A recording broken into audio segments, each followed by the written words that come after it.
کے پاس. تو جس کو یقین ہے کہ میں نے اللہ کو منہ دکھانا ہے, اس کی نظر میں نماز کی بڑی ویلیو ہوگی, اور جس کو یقین ہی نہیں ہے کہ اللہ کو میں نے منہ دکھانا ہے, اس کی نظر میں سب سے بورنگ کام کون سا ہوگا؟ نماز. وہ دکان کو ٹائم دے دے گا, نماز کے لیے ٹائم نہیں نکالے گا وہ. تو اس لیے اللہ نے سب سے پہلی علامت بیان کی ہے جن کو ہدایت ملے گی. وہ کون لوگ ہیں؟ الذین یؤمنون بالغیب ویقیمون الصلاۃ, جو اللہ کے بتانے سے غیب پر ایمان لے کر آتے ہیں, اور اس غیب پر ایمان کا سب سے پہلا اثر کیا ہوتا ہے؟ نماز کو قائم کرتے ہیں. سب سے پہلا اثر یہ ہوتا ہے. غیب کا تذکرہ اللہ نے کیوں کیا؟ دیکھو, غیب کی دو قسمیں ہوتی ہیں. غیب کہتے ہیں جو ہمارے حواس خمسہ سے ٹریس نہ ہو سکے, جو ہمارے حواس خمسہ سے ٹریس نہ ہو سکے, نظر نہ آئے ہمیں. تو غیب پر اگر کوئی دلیل قائم ہو تو ایمان لایا جاتا ہے, دلیل قائم نہ ہو تو اس پر ایمان لانا بولو نماز. دوسری مالی عبادت. جو دنیا پرست آدمی ہے وہ مال پر سانپ بن کے بیٹھ جاتا ہے. آپ دیکھ لیں جو مادہ پرست لوگ ہیں نا, ایک ایک پائی کے لیے, ایک ایک پائی. یہ جو آپ سنتے ہیں نا غیر مسلم لوگ نے اپنی ساری جائیداد فلانے کو دے دی, یہ مرنے کے بعد دے رہے ہوتے ہیں, یہ کہ مرنے کے بعد یہ اس کو دے دینا, اس کو دے دینا فلانے کو. ورنہ میں نے کچھ ہوتے ہیں بہت تھوڑی مقدار میں نے تو ملیشیا میں وہ قبرستان دیکھا ہے جہاں غیر مسلم لوگوں کی قبریں, جس میں انہوں نے وصیت کی ہوئی ہے کہ ہمیں ہمارے مال سمیت قبر میں دفن کرنا, اور کیا جاتا ہے ان کو. تو مسلمان میں سخاوت غیر مسلم سے زیادہ ہوتی ہے. اگر کوئی غیر مسلم آپ کو سخی نظر آ رہا ہے نا, تو وہ آپ کو اس لیے سخی نظر آ رہا ہے کہ اس کے پاس جتنا مال ہے آپ اس کو اپنے مال سے کمپیئر کر رہے ہوتے ہو. مثال کے طور پر ایک آدمی اگر 1,00,000 روپے صدقہ کرتا ہے تو رکشا چلانے والے کو یہ تھوڑا صدقہ لگے گا یا بہت زیادہ؟ بہت زیادہ. لیکن اگر اس کی آمدن 20 کروڑ ہے تو اس میں 1,00,000 تو کچھ بھی نہیں ہے, وہ تو ویسے ہی گر جاتا ہے. تو کسی بھی قوم کے بارے میں دیکھنا ہونا کہ سخاوت کس میں زیادہ ہے, تو ان جیسے مالدار لوگوں کو اس قوم کے ان جیسے مالدار لوگوں سے کمپیئر کرنا چاہیے. مسلمان کتنا سخی ہوتا ہے؟ مسلمان کی آمدن میں اس کے ماں باپ کا حصہ, مسلمان مرد کی آمدن میں اس کی بیوی کا حصہ, اس کے بچوں کا حصہ, زکوٰۃ, صدقہ فطر, قربانی, اس کے علاوہ جو خرچ کرتا رہتا ہے. رمضان میں آپ دیکھیں لوگ کیسے خرچ کر رہے ہوتے ہیں. غیر مسلموں میں یہ نہیں ہے, غیر مسلموں میں نہیں ملے گا آپ کو یہ, الا ماشاء اللہ. تو اللہ قرآن میں ہمارے جو ٹرسٹی ہاسپٹل چل رہے ہیں نا, ان ملکوں میں جو غیر مسلم کنٹریز ہیں, ان ملکوں میں حکومتیں جو ارب روپے کی مالک ہوتی ہیں, وہ جن ہسپتالوں کو چلا رہی ہوتی ہے نا حکومت کے خرچے پہ, اتنا خرچے پہ ہمارے ہاں عوام ہسپتالوں کو چلا رہی ہوتی ہے, حکومت نہیں چلاتی. یہ جو ہمارے چند ہاسپٹل ہیں, انڈس ہاسپٹل دیکھ لو, شوکت خانم دیکھ لو, اور اس کے علاوہ اور بہت سارے اسپتال ہیں, اور اس کے علاوہ دینی مدرسے دیکھ لو, دارالعلوم کرنگی دیکھ لو, جامعۃ رشید دیکھ لو, بنوری ٹاؤن دیکھ لو, لاکھوں ہزاروں مدرسے ہیں, یتیم خانے دیکھ لو. یہ سارے کے سارے کیا گورنمنٹ چلا رہی ہے؟ اربوں خربوں روپے ان کا بجٹ ہے. یہ سارے بجٹ کون خرچ کر رہا ہوتا ہے؟ ارب روپے بجٹ صرف انڈس ہاسپٹل کا ہے. تو اس لیے اللہ نے فرمایا کہ جو ہم پر ایمان لاتے ہیں ان کی سب سے پہلی علامت نماز قائم کرتے ہیں. نمبر 2 وَمِمَّا رَزَقْنَاهُمْ, ہم نے جو روزی ان کو دی ہے, اس لیے کہ ان کو احساس ہوتا ہے یہ ہماری نہیں ہے, یہ کس نے دی ہے ہمیں؟ یہ اللہ نے دی ہے. اس میں سے خرچ کرتے رہتے ہیں. کیسے خرچ کرتے ہیں؟ قرآن میں اس کو بھی بیان کیا, سرًا وعلانیۃً, دکھا کے بھی خرچ کرتے ہیں اور چھپ کے بھی خرچ کرتے ہیں. دائیں ہاتھ سے دیتے ہیں, بائیں کو پتہ ہی نہیں چلتا, اور پبلک کو دکھا کے بھی خرچ کرتے ہیں. دکھا کے خرچ اس لیے کرتے ہیں تاکہ لوگوں میں خرچ کرنے کا جذبہ پیدا ہو.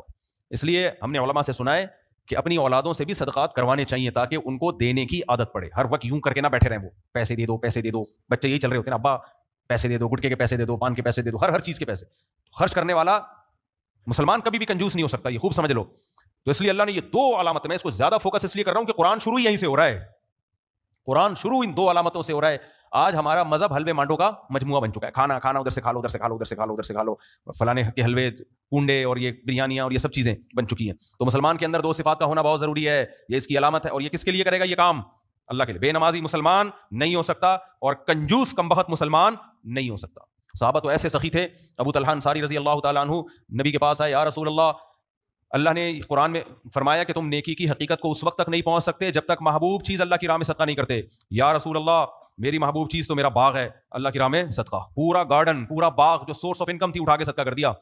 سمجھتے ہو کہ نہیں سمجھتے ہو؟ غصہ آ گیا ان کو کہ بھائی آپ اپنے لیے کچھ بچاتی نہیں ہو. انہوں نے قسم اٹھا لی کہ اللہ کی قسم میں آپ کے ہاتھ روکوں گا. اپنی خالہ کو کہا کہ میں اللہ کی قسم آپ کے ہاتھ روکوں گا. حضرت عائشہ کو اتنا غصہ آیا کہ تو مجھے صدقہ کرنے سے روک رہا ہے, حالانکہ وہ خیر خواہی میں کر رہے تھے.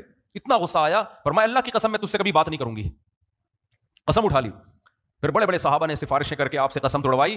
تو حضرت عائشہ نے قسم تو توڑ دی, بات چیت شروع کر دی, مگر قسم توڑنے کا جو کفارہ تھا نا وہ ایک غلام آزاد ہے. اور حضرت عائشہ ساری زندگی غلاموں کو خرید کے آزاد کرتی رہی ہیں تاکہ میری قسم کا ایک جو میں نے توڑی ہے اس کا صرف کفارہ نہ ہو, جو دل میں خلش ہے وہ بھی ختم ہو جائے.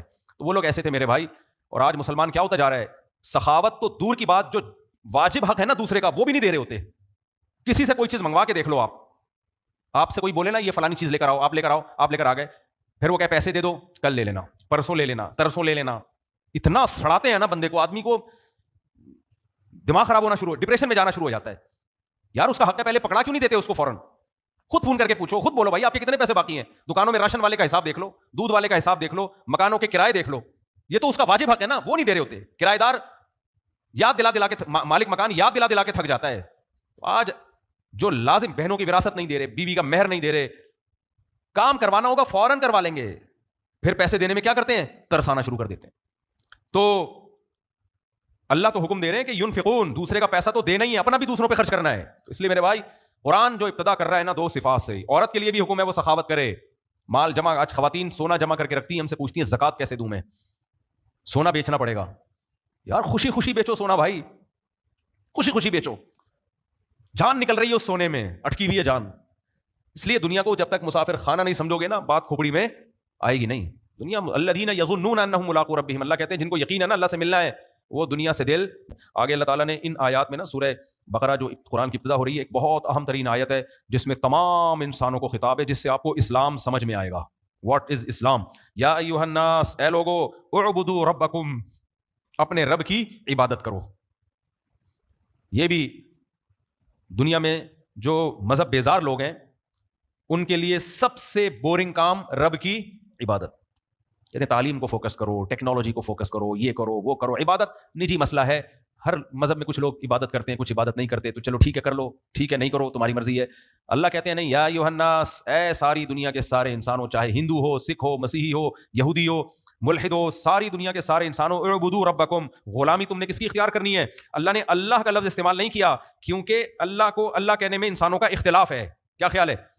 کوئی کہتے ہیں وہ اللہ ہے, کوئی کہتے ہیں اللہ, کہتے ہیں چھوڑو اس بحث کو, اللہ ہے یا کوئی اور ہے. رب تو ہے نا تمہارا جو تمہیں پالنے والا ہے. یہ کائنات ایسے تھوڑی چل رہی ہے, کوئی ہے جس نے تمہیں پیدا کیا, اور رب کا مطلب تمہیں پال رہا ہے, تمہاری دیکھ بھال کر رہا ہے. دیکھ بھال کرنے کے بغیر یہ سارا نظام عالم چل نہیں سکتا تھا. دیکھ بھال کر رہا ہے, کیسے دیکھ بھال کر رہا ہے؟ اس کی اللہ نے بتایا, الذی خلقکم, سب سے پہلے اس نے تمہیں بنایا, تم خود بخود نہیں بن گئے, خود ایسی چیزیں بن نہیں سکتی. والذین من قبلکم, تم سے پہلے لوگوں کو بھی کس نے بنایا ہے؟ اسی نے بنایا جنس کی تم اولادوں میں ہو.